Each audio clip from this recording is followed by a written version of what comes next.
Dwight is interrogating Ben Franklin because Jim has convinced him that this is the real Ben Franklin who has time traveled to visit us at Dunder Mifflin. He's 99% sure it's not the real Ben Franklin, but he's going to interrogate him anyway. Yeah. The scene was so funny. So funny. And Andy told us that this was one of his favorite to shoot, and this is what he had to say.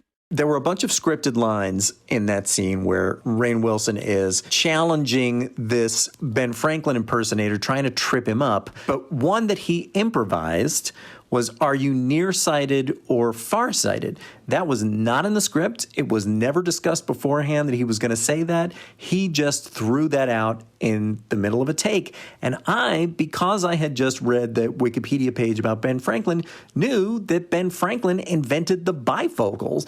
And he invented the bifocals because he needed them, because his distance sight was challenged, as was his reading sight. And so I was able to say, without having to think about it or hesitate, both. That's why I invented the bifocal.